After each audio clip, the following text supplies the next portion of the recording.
Bienvenidos. Hoy nos metemos de lleno en un material que es fascinante. Dos entrevistas muy largas con el periodista Lorenzo Ramírez. Sí, y el reto es conectar los puntos, ¿no? Porque son acontecimientos que a primera vista dices, ¿esto qué tiene que ver? Exacto. Vamos a intentar analizar desde la política exterior, bueno, tan particular de Donald Trump, hasta qué es de verdad una alianza como la OTAN. Y las luchas de poder que hay por debajo, que son las que al final están redefiniendo todo el orden mundial. Nuestra misión, si lo aceptamos, es desentrañar un poco la estrategia que se esconde detrás de los titulares. Intentar entender por qué pasan las cosas. Eso es ir más allá de la noticia del día. Es que las fuentes conectan geopolítica en Irán, la posible compra de Groenlandia, las peleas en Washington. Todo para responder a esa pregunta, ¿no? ¿Por qué? ¿Por qué pasan las cosas que pasan? Exacto. Vale, pues vamos a desgranar esto. La primera gran idea que nos proponen las fuentes es una forma de entender a Donald Trump en el escenario mundial. Y es muy directa. Sí, nos dicen, no piensen en él como un político. Claro, ni como un diplomático. Piensen en él como un magnate inmobiliario de Nueva York. Pero, a ver, ¿de verdad se puede comparar la política exterior de una superpotencia con, no sé, cerrar un trato por un rascacielos? Las consecuencias humanas son muy distintas. Esa es la clave. Es que el análisis sugiere que para él no hay diferencia. Que le da igual. Le da exactamente igual. Él aplica, pues, sus tácticas de siempre, las de presión máxima, las de esta es mi oferta y o la tomas o la dejas, y sin importarle lo más mínimo la diplomacia. Y tenemos dos ejemplos clarísimos, El primero, Irán. que es el más tenso quizá. Sí. La estrategia que se describe no buscaba una negociación, buscaba explícitamente un cambio de régimen. Y ojo, esto no es una interpretación que se haga ahora. Las fuentes citan un documento muy concreto, ¿verdad? Exacto. Se van hasta 2009, un documento de la Brookings Institution que ya dibujaba este plan.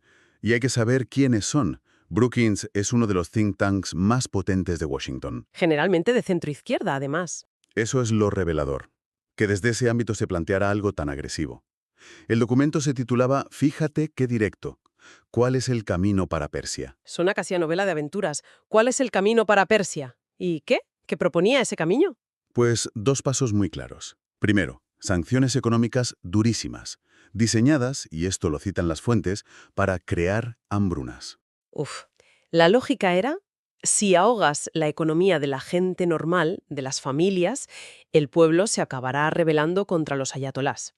Y el segundo paso, El segundo era fomentar lo que llaman una guerra no convencional. O sea, apoyar y armar a grupos insurgentes dentro de Irán, para que las protestas pasaran de ser económicas a ser violentas. vamos, que la jugada le salió completamente al revés. En lugar de romper el país por dentro, consiguieron unir a la gente contra lo que veían como un ataque de fuera. Exactamente. Es la lección clásica que a veces se olvida. Una amenaza externa cohesiona a una nación, incluso si el régimen es impopular.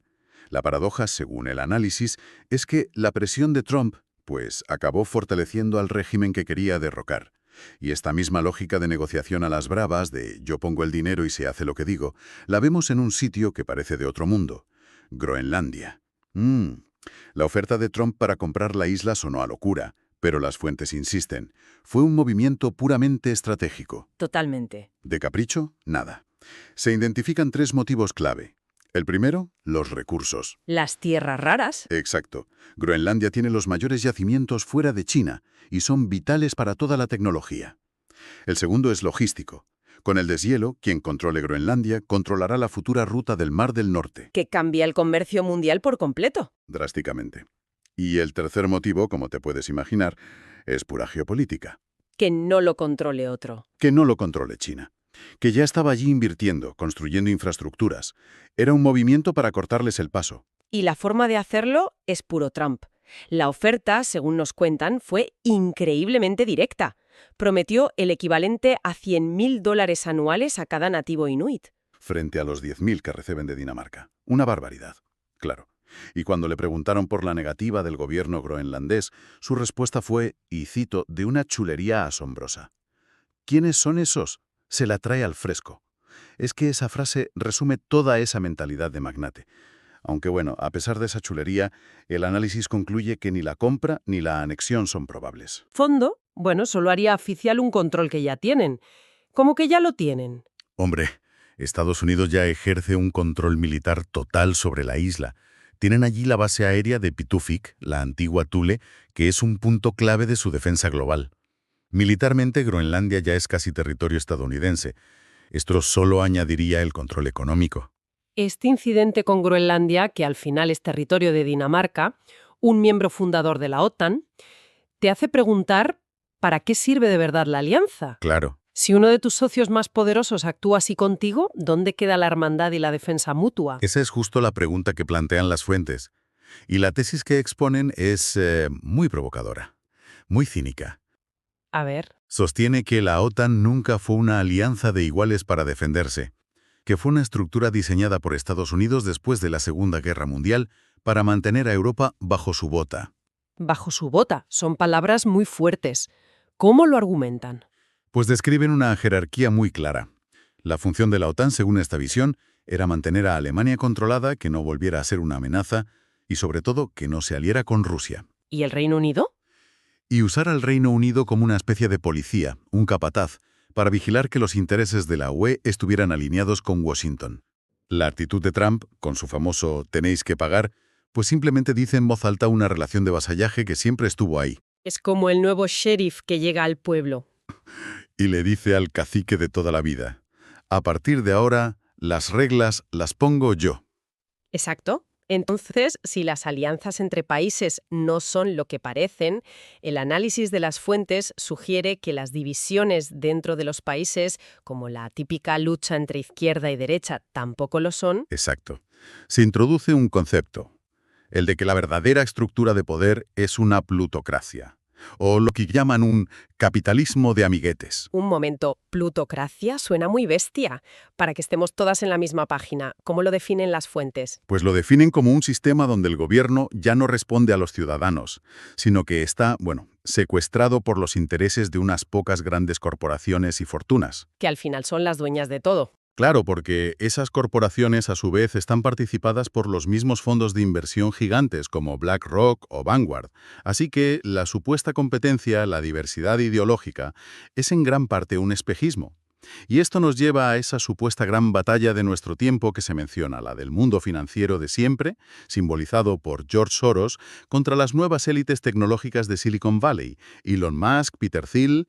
Esa es la dicotomía que se presenta. Y para ilustrar la tensión, las fuentes cuentan una anécdota muy gráfica. Espera, ¿te refieres a la de la pelea en la Casa Blanca? Es que parece una escena sacada de una película, ¿no? Del despacho Oval.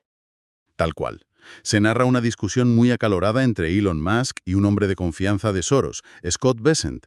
Aparentemente la cosa se puso tan fea que, según la fuente, Musk acabó gritándole perro sorosiano. Y si de fondo es que, a pesar de estas peleas, en el fondo pertenecen a la misma casta. Y comparten objetivos a largo plazo, exacto. La pelea es más bien por ver quién lidera el sistema en la siguiente fase. La vieja guardia de Wall Street contra los nuevos titanes de Silicon Valley. Es la famosa frase de El gato pardo, que todo cambie para que todo siga igual. Caras nuevas, pero la estructura de poder intacta. Has dicho que comparten objetivos a largo plazo. Las fuentes mencionan un concepto que suena a ciencia ficción pura, la agenda transhumanista. Ahí sí que me he perdido un poco. ¿A qué se refieren con eso? Se refieren a un proyecto ideológico que busca, literalmente, trascender los límites humanos con la tecnología. Piensa en fusionar el ser humano con la inteligencia artificial, en editar nuestros genes para eliminar enfermedades. Y en última instancia, alargar la vida radicalmente, ¿no? Incluso alcanzar la inmortalidad. Según el análisis, esto no es un sueño de cuatro locos. Es un objetivo de inversión muy real para estas élites tecnológicas, que se ven a sí mismas como la vanguardia de la siguiente etapa de la evolución. Vale. Tenemos a estas élites financieras o tecnológicas luchando por el control de un sistema que quieren remodelar. ¿Y cuál es el gran tablero de juego? ¿Cuál es el premio gordo, según las fuentes? Pues la prioridad absoluta de la estrategia de Estados Unidos, desde hace décadas, ha sido siempre la misma. Y las fuentes citan a ideólogos como Zbigniew Brzezinski para explicarla. Recuérdanos la importancia de Brzezinski, para darle contexto. Fue consejero de Seguridad Nacional con Carter, uno de los grandes estrategas geopolíticos de Estados Unidos del siglo XX. Y su gran obsesión, el gran miedo de la política exterior estadounidense, siempre fue evitar que se formara una gran alianza euroasiática. Una alianza euroasiática. ¿Te refieres a una unión entre Europa y Rusia? Concretamente, una simbiosis entre la capacidad industrial y tecnológica de Europa, con Alemania a la cabeza, y los inmensos recursos naturales y energéticos de Rusia. Brzezinski lo veía como el peor escenario posible para Estados Unidos. Claro, sería la única potencia capaz de desafiar su hegemonía. Exacto. Alemania tiene la industria, Rusia tiene la energía. Juntos, según esta visión, serían imbatibles. Y si el objetivo número uno es impedir esa alianza a toda costa, la guerra de Ucrania, y en concreto un evento como la voladura de los gasoductos Nord Stream, encaja como una pieza de puzzle perfecta en esa estrategia. Según el análisis de las fuentes, es la jugada maestra, la más decisiva.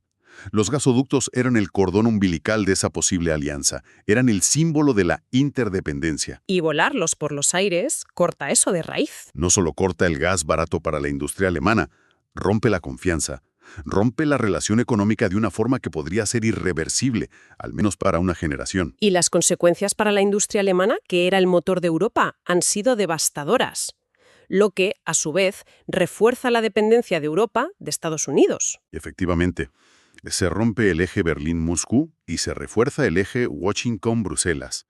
Desde esa perspectiva estratégica, la jugada es impecable.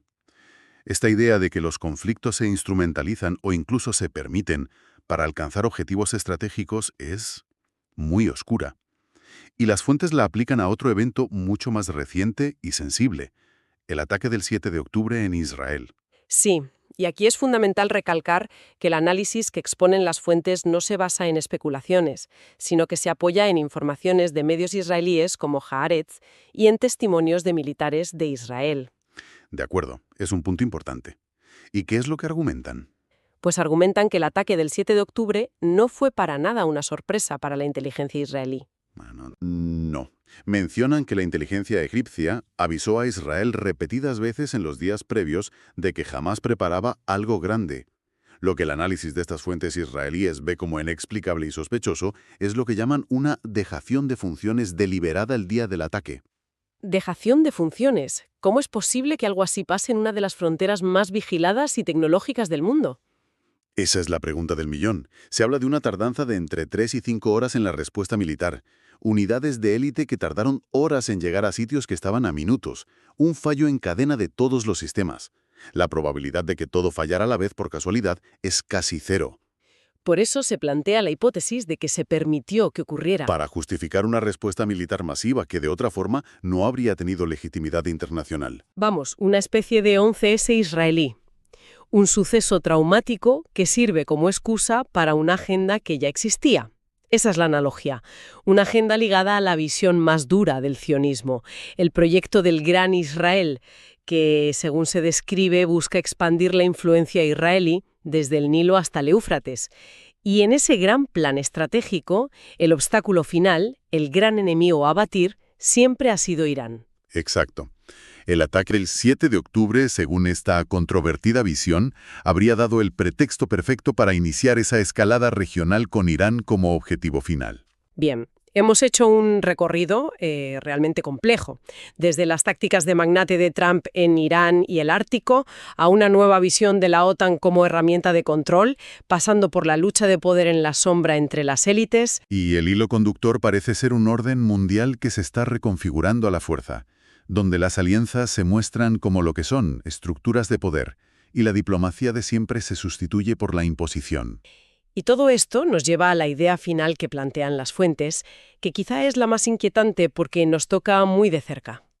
Sí, tiene que ver con la percepción que, según este análisis, tienen estas élites globales sobre el resto de la población. La conclusión es que ven cada vez más a la gente común no como ciudadanos, sino como subhumanos que deben ser gestionados. ¿Como un rebaño? Como una masa que necesita ser dirigida. Exacto. Gestionada. Y gestionada cada vez más por la tecnología. Y aquí las fuentes citan un ejemplo muy concreto y escalofriante. Un sistema de inteligencia artificial del ejército israelí para seleccionar objetivos. Un sistema llamado el Evangelio. El nombre ya lo dice todo. El Evangelio. Sugiere que la decisión del algoritmo no se cuestiona, es una verdad revelada. Es la deshumanización total de la guerra. Ya no es una persona tomando una decisión de vida o muerte, es una máquina que calcula probabilidades. Y ahí está la pregunta final que se desprende de todo esto, y que queremos dejar para la reflexión. Si las decisiones más importantes sobre la guerra, la economía, la sociedad, se delegan cada vez más en algoritmos diseñados por una élite que, como hemos visto, puede que se vea a sí misma como superior, ¿en qué punto dejamos de ser ciudadanos para convertirnos simplemente en datos a gestionar? En nodos de una red que hay que optimizar.